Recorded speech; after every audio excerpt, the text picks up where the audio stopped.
All right, today we're going to talk about rating of perceived exertion, or RPE.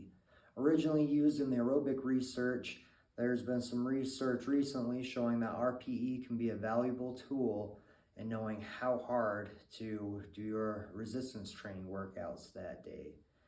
And so why one might use RPE. So sometimes workouts are written with percentages, and percentages can be good, but they don't account for your day-to-day fluctuations. Like for instance, whatever my 80% isn't always 80%. Some days, if I'm doing 80%, I'm actually might be a little stronger. And so if I'm looking to get whatever I'm trying to get out of 80%, it would probably be best if I went up in weight. And then the vice versa happens. Maybe I have a day with poor sleep and high stress, and my 80% actually feels like 94%. So 80% might be too hard for what the goal is that day. And so this is where RPE can be very valuable, because you can make the workout for how it's supposed to be that day based on how it feels. And so with RPE, it's generally written in a 5-point or a 10-point scale, 1 to 10, and typically anything 4 and below is going to be too light to give you a strength gain. And those weights can be used for power, but for strength purposes, it's typically going to be too light. And so if you're prescribed to do an exercise at RPE 5, you'd want to try and find a weight where you have about 5 reps left in the tank. So say you're doing sets of 10 as an example.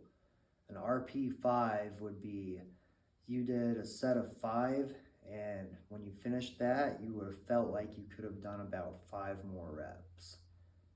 An RP 6 would be about 4 more reps left in the tank.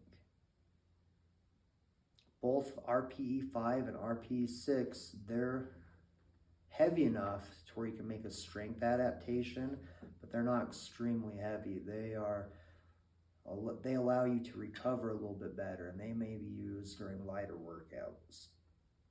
RPE 7 is 3 reps left in the tank. RPE 8 is 2 reps left in the tank. RPE 9 is 1 rep left in the tank. And you will generally see a lot of these in your strength training program, because these are considered heavy. These will give you a good challenge and allow you to recover appropriately depending on where they're placed. Now RPE 10, I will never program that, and occasionally when doing an RPE 9 you might hit an RPE 10, which is fine, just don't do it every time. This would be keeping good technique but grinding out a rep, barely making it, and knowing you could not have done another rep. So like, use an example, if you're doing a set of 10, this would be a 10 rep max. Now it's fine to do an RPE 10 once in a while, but the reason why we don't program these is because if you're always doing an RPE 10, you're going to have a hard time recovering and having successful workouts throughout your entire workout program. So I like my heaviest work to be RPE 9. And when you're starting out in an RPE program, it will take some practice. I'm still not even 100% perfect with it. Sometimes I'll do an exercise and maybe I think it was an RPE 7, and if I was to film it or have someone watch me, it maybe looked more like RPE 8. Or it could be vice versa. Maybe I thought it was an RPE 7, it was more like RPE 6. If you're about within 1, you're probably fine. 1 to 2. And the more practice you get, you'll get better at it over time. So, I mean, just don't do anything crazy. Like if you're RPE 10ing, RPE 7, that's probably not great. You'll have an occasional set where you are off a little bit, but just be kind of consistent with how you rate yourself and be honest with yourself, and RPE can be a great tool to use.